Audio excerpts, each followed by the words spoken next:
Bueno, habíamos terminado en dos videos de la Baja y la Alta Edad Media. Vemos que hay una transición hacia lo que se llamaba mundo moderno, ¿no? Durante el siglo XV y el siglo XVI, esto está a partir de la página 7, hay un crecimiento del comercio, una expansión comercial muy grande en la historia y un florecimiento de una economía mercantil y monetaria. ¿Qué es esto? Bueno, empiezan a haber dinastías, o sea, familias que se dedican al comercio, que empiezan a tener sus oficinas centrales en ciertos lugares, atendido por padres, tíos, hermanos, y quizás sucursales en otros lugares, atendidos por hijos. Se empieza a cambiar la mentalidad del comercio y las necesidades. Antes solamente se producía para autosuficiencia, para ellos mismos, y quizás para intercambiar con otros. Lo que sucede ahora es que se empieza a producir con la intención ya de sacar un rédito, una ganancia y poder vender más cantidades. También encontramos familias que se dedican a lo que es el dinero, la emisión de monedas, letras de cambio, que antes casi no había prácticamente, pero ahora son familias que ganaron gracias al comercio que había antes, de demasiado dinero, y empiezan a hacer préstamos. Vamos a ver que tanto a los nobles que gastaban en esas grandes compras de lujos hacia los burgueses, como muchas veces también, se va a ver más adelante, a quienes, a los gobernantes que a su expansión hacia otras tierras. Cambian las rutas comerciales. Esto pasó por la caída de Constantinopla. Constantinopla era la capital del Imperio Romano Oriental. Cae en 1453 a manos de los musulmanes, entonces ya no se puede ir por esa ruta del Mediterráneo hacia la India o hacia China. Tienen que encontrar nuevos pasos. Esos nuevos pasos lo van a encontrar sobre todo España, el Reino de España y de Portugal, un poco Inglaterra, pero sobre todo España y Portugal. Portugal va a buscar la ruta por el lado de África, bordeando toda el África por abajo, y después llegará también a Brasil. Y España es la primera que se va hacia el lado del occidente, hacia el Atlántico, buscando una ruta. Y es ahí cuando se encuentran con estas tierras, que después serán llamadas Américas, que son las nuevas Indias para ellos, y ahí es donde florece un comercio totalmente distinto, porque llegan productos que hasta ahora no se conocían, exóticos, como la papa, el chocolate, el azúcar, el tomate, el tabaco, ciertos tipos de animales que no habían, también el oro y la plata, que eso sirve para ¿qué? Para acuñar nuevas monedas, nuevos productos de lujo, y eso va haciendo que crezca lo que es el comercio. Después tenemos un adelanto en la manufactura. Dijimos que antes la manufactura es la fabricación de cosas. Antes solamente el campesino mismo se hacía su propia ropa. Eran de gran calidad las cosas que hacían, pero muy escasas. También teníamos los artesanos que hacían ciertas herramientas, o el campesino mismo hacía su propia herramienta. Ahora ya cambia, ahora ya solo hay una mentalidad industrial, que es producir para lograr una ganancia, y para eso es la necesidad de poder producir en cantidad, con precisión y con rapidez. La idea de tener que medir el tiempo va a venir aquí, por eso la creación, la invención del reloj. Cuando hablamos de seguridad, con seguridad, bueno, se empiezan a hacer estos viajes ultramarinos y se necesitan elementos de seguridad, como el extralabio, como, vamos a decir,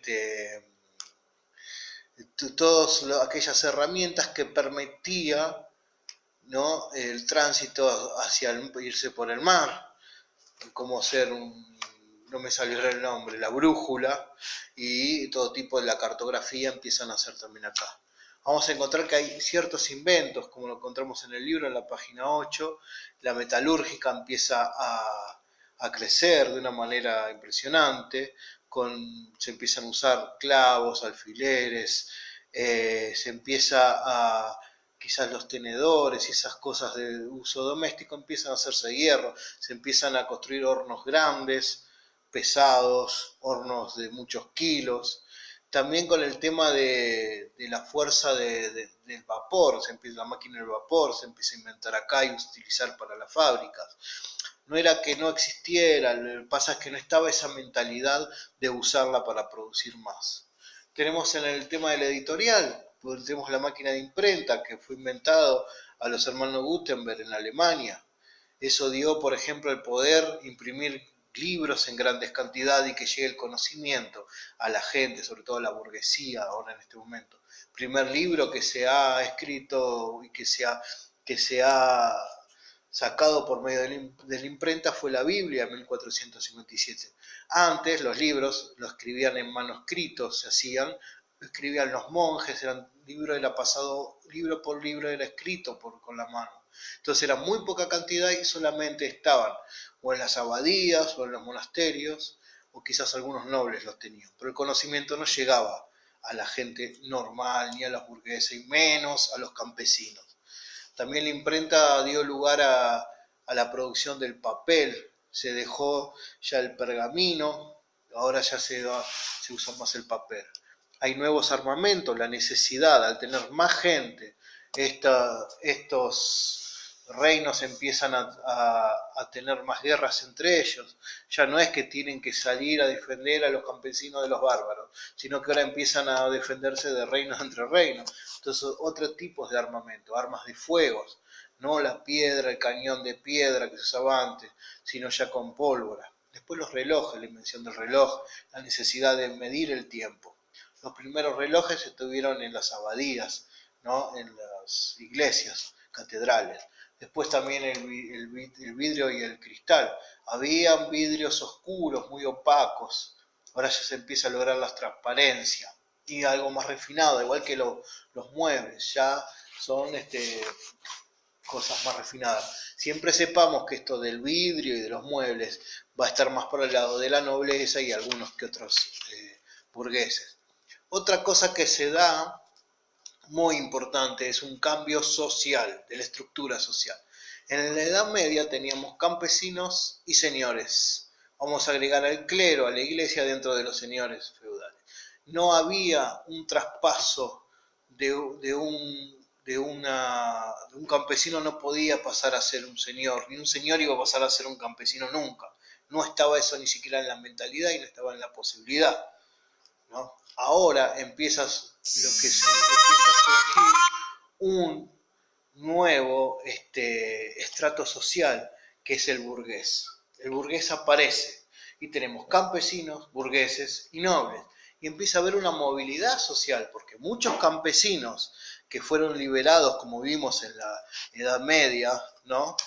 Esos campesinos empiezan a adquirir quizás una tierra que arriendan, empiezan a tener una ganancia, empiezan a comprar otra tienda, quizás empiezan a invertir esa plata en alguna o industria o en algunas compras y pueden llegar a pasar a ser parte de la burguesía.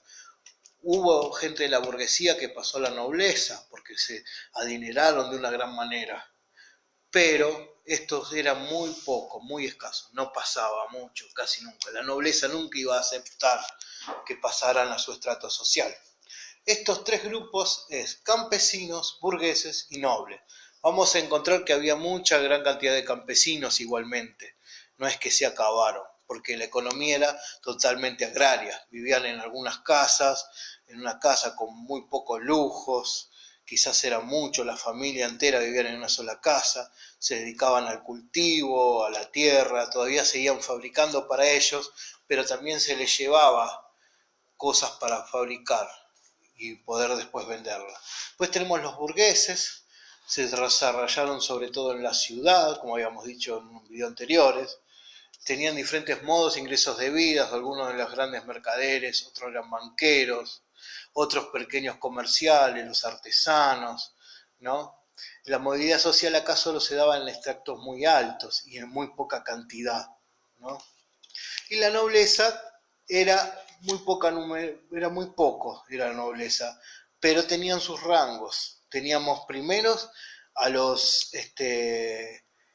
conduques, a los duques, a los marqueses, luego estaban los varones y los caballeros. ¿No? Eran de posiciones más modestas estos. Muchos más adelante empezaron a perder ciertos poderes medievales que tenían, económicos, políticos, sociales. Ya no podían acuñar más monedas, eso ahora ya lo hacía el banco, lo hacían lo hacían los propios banqueros. Por ejemplo, no podían hacer sus guerras privadas, ellos no podían nombrar a otros nobles como se hacían antes, ¿no? Y en algunos lugares mantuvieron todavía el privilegio de no pagar impuestos, pero algunos empezaban a pagar impuestos. Aquí, hasta ahora lo que vimos, el cambio. Vimos esa transición de la Edad Media y cómo se fue conformando la vida hacia la Edad Moderna. Después, en otro video próximo, vamos a ver el humanismo, que es la valoración del hombre en el mundo. Un adelanto que te puedo decir es que antes lo humano no era muy revalorizado, era todo lo divino. Ahora ya el hombre empieza a tener una preponderancia más aquí en la Tierra, ¿no? Vamos a ver quiénes fueron los precursores del humanismo. Después habla algo acerca del Renacimiento, pero bueno, eso lo vamos a ver más adelante. Hasta acá este segundo video.